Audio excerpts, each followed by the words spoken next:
अंजलि जी का प्रभावित हुए थे हमारे भाई हिमांशु वर्मा जी। आपने 50 रुपए प्रदान किए थे, धन्यवाद साधुवाद। सुने रावण बाणासुर का संवाद। घोषणा हो गई कि जो सीता स्वयंवर में आया है वो यहां से भाग ले,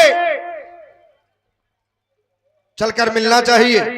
वेदाध्यायी कंचन नगरी के सम्राट, जय जय भगवान शंकर की। ओ ब्रह्मा से मारीची, मारीच से कश्यप, कश्यप से हिरण्याकश्यप, हिरण्याकश्यप से प्रहलाद, प्रहलाद से बैलोचन, बैलोचन से बलि, बलि पुत्रवार। जय जय भगवान शंकर की। कहो कुछ कहना चाहते हो? अवश्य, मैं सुन रहा था आपकी घोषणा को। कौन सी? आपने कहा जो सीता स्वयंवर में भाग लेने आए हैं वो भाग ले। अवश्य। और जब मैं ये देखता हूं कि ऐसा कह कौन व्यक्ति रहा है, तो जिसके लिए कहा जाता है कि जेहि विद होए धर्म निर्मूला, सो सब करिए वेद प्रतिकूला, ऐसा व्यक्तित्व कह रहा है कि भाग लो। तो श्रीमान जी, हमारी दृष्टि में यहाँ पर सीता स्वयंवर में जो भाग लेने आए हैं, एक तो वो वाले भाग लेने आए हैं जिस कार्य में सहयोग कर रहे हैं, भाग ले रहे हैं, धनुष तोड़ने का प्रयास कर रहे हैं, और एक कि यहां से भाग लो। तो इसमें आपका कौन सा भाग है? यहां से भगाना चाहते हो कि इस कार्य में लगाना चाहते हो? भाई देखो, अगर किसी व्यक्ति को भाला तलवार दे दी जाए और कह दिया जाए जाओ लड़ो, और चलानी न बनती हो, तो क्या होगा? या वो मर जाएगा या वहां से भाग जाएगा। इसी प्रकार अगर कोई बुद्धि से हीन हो, उससे वार्तालाप करो तो क्या होगा? अपना माथा फूटेगा। इसलिए कह दिया गया ये रण क्षेत्र में आज वही लड़ेगा जिसका बड़ा कलेजा है, बातें उतनी वही करेगा जिसके जितना भेजा है। और ना जाने क्यों इतने ही हमारे पास भेजे जाते जिनके पास भेजे नहीं होता। भाई रावण के द्वारा सीधा कहा गया कि जो सीता स्वयंवर में आए हैं वो भाग ले। ये तो कहा नहीं गया कि यहां से भाग ले। भाई भाग ले। भाई कोई आयोजन हो रहा है, कोई प्रतियोगिता हो रही है, तो उसमें भागे तो लिया जाएगा। रावण कह क्या रहा है? भाग ले। ये तो कह नहीं रहा कि यहां से भाग ले। श्री बाला समस्या तो यही है कि यदि मिथिला में उपस्थित ज्ञानियों की समाज है, ज्ञानियों की समाज में, ऋषियों की समाज में किसी ने कहा होता कि भाग लो, तो उसका सीधा तात्पर्य यही होता कि सीता स्वयंवर में सहयोग और प्रतिभागी बनने के लिए आदेशित किया जा रहा है कि भाग लो, क्योंकि वो व्यक्ति अच्छा है, कहने वाला व्यक्ति अच्छा है। लेकिन यहाँ पर कहने वाला व्यक्ति अच्छा नहीं है, ना उसके अच्छे कर्म है, ना अच्छे विचार हैं। और यदि ऐसा व्यक्ति कहे कि भाग लो, तब आप उसे क्या मानेंगे? वाह, कभी पापी व्यक्ति धर्मात्मा नहीं हो सकता। क्या पापी व्यक्ति कभी धर्म नहीं कर सकता? ऐसा कहीं नहीं लिखा। दूसरी बात, हमारे द्वारा सीता स्वयंवर में भाग लेने के लिए यही कहा जा रहा है कि भाग ले। भाई किसी की पुत्री का विवाह हो रहा है, हमें कोई कष्ट नहीं, किंतु अगर आयुध का खंडन होगा तो रावण को कष्ट है।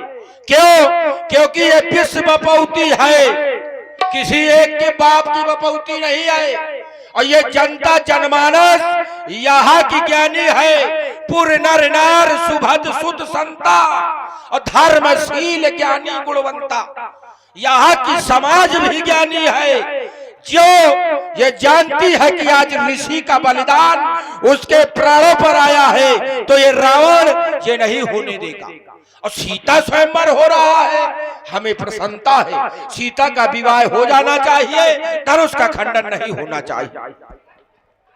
सीता का विवाह तभी होगा जब इस धनुष का खंडन हो जाएगा, क्योंकि राजा जनक का प्रण है।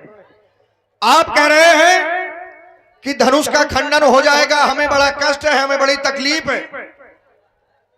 अब वो केवल इसलिए कि ये विश्व की धरोहर है। तो श्रीमान जी, यदि ये विश्व की धरोहर है, हम इस बात को स्वीकार करते हैं। एक और जब दृष्टिपात करता हूं तो वर्तमान में विश्व का सम्राट कौन है? विश्व का सम्राट कौन है इस समय?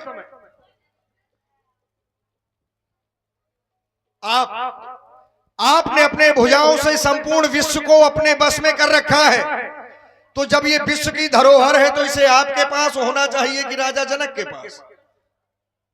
क्यों? चलो बहुत अच्छी बात। भाई यही- विश्व की संपदा विश्व के प्रमुख व्यक्ति के समीप होनी चाहिए कि नहीं? तो आपके पास होना चाहिए। इस हिसाब से यह धनुष राजा जनक के पास कैसे? फिर अब सुन लो, यदि इनका खंडन भी हो रहा है, इन ज्ञानियों की समाज में कोई विरोध नहीं कर रहा, तो उसका केवल एक ही कारण है कि आज यह सीता स्वयंवर इस धनुष के हित में हो रहा है, इनका अनहित नहीं हो रहा। इनके द्वारा सदैव समाज का कल्याण किया गया, समाज की भलाई की गई, और जब आज इनकी बारी है तो आज आकर तुम उस कार्य में विरोध कर रहे हो। ये प्रेम नहीं है तुम्हारा, ये विरोध है, दुर्भावना है तुम्हारी। क्योंकि जब धनुष का खंडन होगा तभी इनके प्राणों को मोक्ष प्राप्त होगा। अभी इनमें प्राण है। वाह, इनके द्वारा कहा जा रहा है कि तीनों लोगों का विजेता इस समय रावण है, तो हर वस्तु रावण के पास हो, ये ऐसा कहना उचित नहीं है।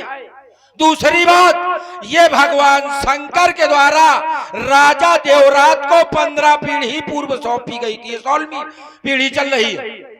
और कहा क्या गया था? पूजो, घर बैठे भगवान मिलेंगे। अगर कोई वस्तु कोई व्यक्ति को सौंपी जाए और कह दिया जाए कि इसको पूजना है, भाई कोई मूर्ति लाओ, मंदिर बनाओ, उसमें रखो, उसको पूजा करो 16 पीढ़ी तक, और बाद में कहा जाए लाओ घन उसको तोड़ा जाए, तो क्या धर्म नहीं है? तुम्हारे द्वारा एक बहुत अच्छी बात कही गई कि इनके द्वारा सदैव धर्म किया गया, हित किया गया, जनमानस पर सुधार किया गया। हाय हाय मचा था त्रिपुराधीशों के द्वारा, इसके द्वारा उनको मार के धर्म की स्थापना की गई।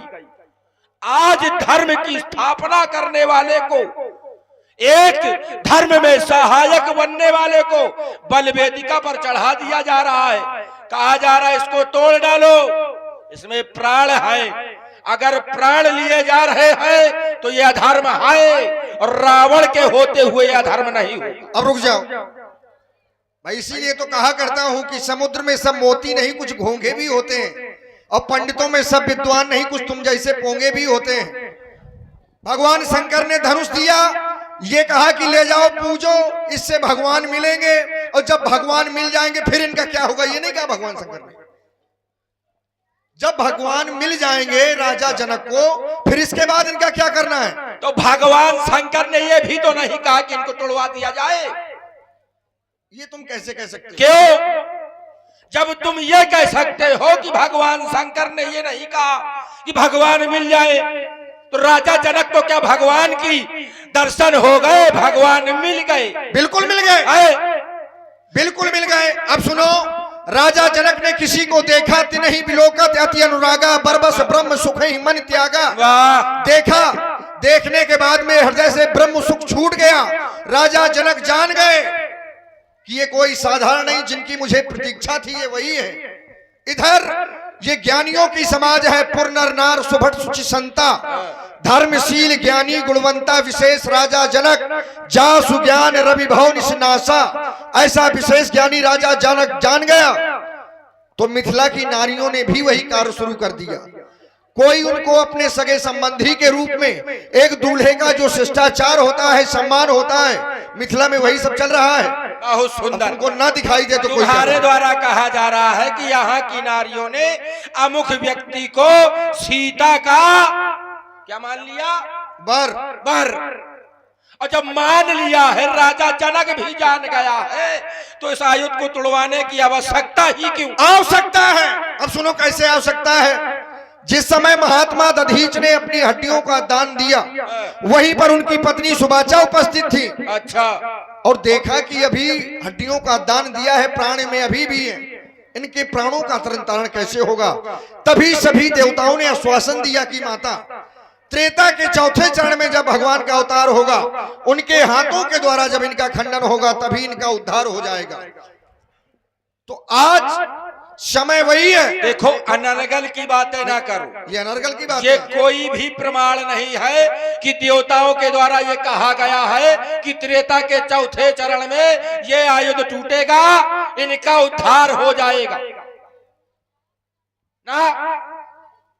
दूसरी बात, तुम्हारे द्वारा बार बार कहा जा रहा है राजा जनक ने प्रतिज्ञा की है। क्या राजा जनक के पूर्वजों ने भी प्रतिज्ञा की थी? क्या अभी तक ऐसा कोई छत्री का लाल हुआ या कोई ऐसा राजा हुआ जिसने आयुध तोड़कर अपनी पुत्री का विवाह किया? समस्या तो यही है कि ऐसा कोई हुआ नहीं है। अच्छा, और क्या? जब ऐसा राजा नहीं जनक के वंश में कोई एक ऐसा राजा बताओ जो राजा जनक जैसा प्रतापी हो, वाह। राजा जनक जैसा यशस्वी हो। अष्टांग योगी कहा जाता है। यम, नियम, प्राणायाम, प्रत्याहार, योग, ध्यान, धारणा, समाधि, ये 8 अंग हैं, जिसमें पहला यम ब्रह्मचर्य का माना जाता है। तो क्या राजा ब्रह्मचारी है रे? कौन? राजा जनक। अगर यम का नियम है ब्रह्मचर्य, तो क्या राजा जनक ब्रह्मचारी है? जिसकी पत्नी हो वो ब्रह्मचारी नहीं हो सकता, जिसकी पुत्री हो वो ब्रह्मचारी नहीं हो सकता। तो क्या राजा जनक ब्रह्मचारी कैसे? नहीं, अब तुमको केवल यही लगता है जब ब्रह्मचारी कितने प्रकार के होते हैं। केवल ब्रह्मचारी का मतलब शारीरिक ब्रह्मचर्य ही नहीं होता। कितने प्रकार के होते हैं ब्रह्मचारी? ब्रह्मचर्य साधना होती कैसे है? अच्छा, ब्रह्मचर्य केवल शरीर से ही नष्ट नहीं होता, ब्रह्मचर्य बोलने से भी नष्ट होता है, ब्रह्मचर्य देखने से भी नष्ट होता है, ब्रह्मचर्य सुनने से भी नष्ट होता है, और ब्रह्मचर्य स्पर्श से भी नष्ट होता है।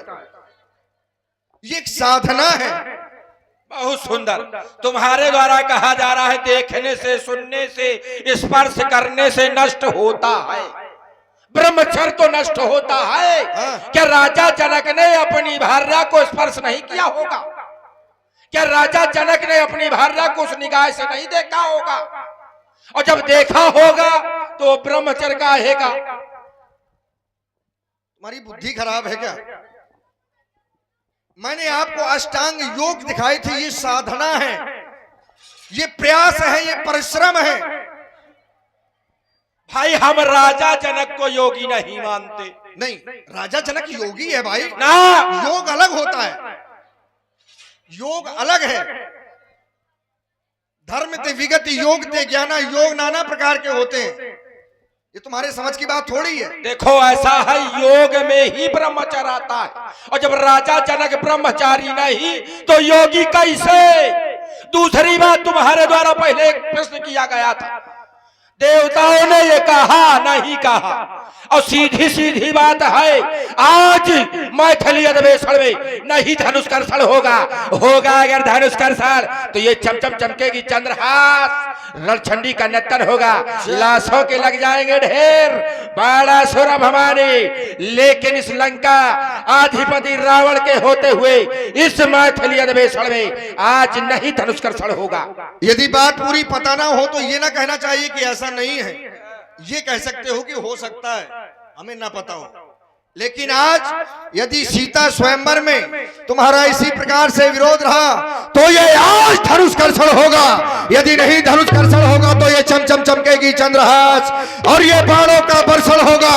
ये आज धनुष कर्षण होगा, ये लोथों के लग जाए ढेर, और ये रणचंडी का नर्तन होगा। ये आज धनुष कर्षण होगा। अरे धर धर आएगी धरनी, सीना तेरा फट जाएगा। आए बलि के लाल, आज तू बेमौत मारा जाएगा। काटूंगा छाटूंगा इन 1000 भुजाओं को, ऐसा रुद्र रूप दिखलाऊंगा कि ये लैतालों को भगा भगा ये मिथिला से आज भगाऊंगा। मान जाएगा अगर बछुआ तो प्राण तेरे बच जाएंगे, नहीं मानेगा तो जीवित नहीं, मिथुलोक को तू सीधे सीधे जाएगा। अरे तो फिर हम तुम्हारी क्रूरता की कठिन धारा मोड़ देंगे। ये मध में भरा मस्तक तुम्हारा, इसको भी हम फोड़ देंगे। ये पर नारियों की हरण करने की पड़ गई आदत तुम्हारी, तो कोई नारी ही बनेगी मृत्यु का कारण तुम्हारी सौभाग्य की श्रीरध्वज तुम्हें ब्राह्मण समझकर छोड़ देंगे।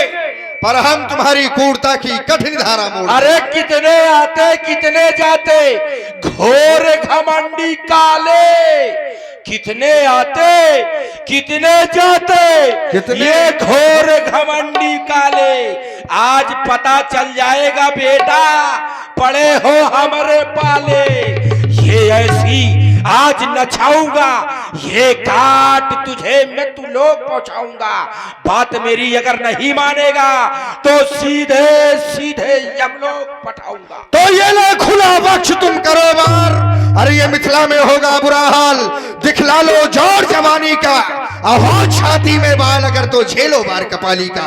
अगर अकेले डर लगता हो तो लंकापुर संदेश पठा दे, वो भाई कुंभकर्ण जगवाले बेटा इंद्रजीत बुलवा ले। अरे फिर ना कहना खबर नहीं थी, उस बाणासुर को सबर नहीं थी। हाय हाय कुछ कर ना पाया बाणासुर बलशाली का। अहो छाती में बाल अगर तो झेलो बार। बहु हाय हाय करते हो, लग रहा है असर आ गया। नहीं साथ में तुम भाई दूसरी बात, ये आज पता चल जाएगा किससे पड़ा है पाला। अब बोलना सब लोग आए, आज पता चल जाएगा किससे पड़ा है पाला। और जीजा लगता हूं मैं इसका, ये है मेरा साला। अरे सारे मांझा बना फिर मौत मारा जाएगा। बिन बातों ही बकवास बढ़ा रहे हो, कोई तात्पर्य नहीं है यहाँ तुम्हारा सीता स्वयंवर में अनायास ही विघ्न उचित नहीं है। एक बार सभी लोग बड़ी प्रेम से भगवान शंकर के नाम की जय घोष करें। बोलिए श्री शंकर भगवान की जय हो। देखो रावण और बाणासुर का आना यहाँ पर अति आवश्यक था।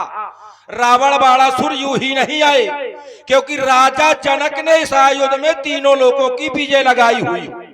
और रावण अगर नहीं आता तो राजा जनक ये सिद्ध नहीं कर पाता कि तीनों लोगों का विजेता इस धनुष को तोड़ने वाला होगा। इसलिए रावण और बाणासुर का आना यहाँ ही आवश्यक था। हे भगवान भोलेनाथ के पावन पिनाक, ये दशानंद रावण आपको अंतिम बार प्रणाम करता है, लेकिन आप चिंता न करें। ये रावण खुली चुनौती देते जाता, ये धनुष जो भी तोड़ेगा रावण उससे जीवन भर बैर निभाएगा। बन बन भटकई हो, ढिड़ुहन रोवई हो, फिर भी उसके हाथ हो, उसके ही धाम जई हो। बोलो भगवान शंकर की। देखा आप लोगों ने बहुत ही क्रांतिकारी रावण बाणासुर का अभिनय। रावण बाणासुर भी मिथिला में पधारे, लेकिन भगवान शंकर के आयुध के दर्शन किए और वापस चले गए। अब आगे आप लोग मैया जानकी जी का बड़ा ही सुंदर अभिनय देखें और मैया जानकी जी के अभिनय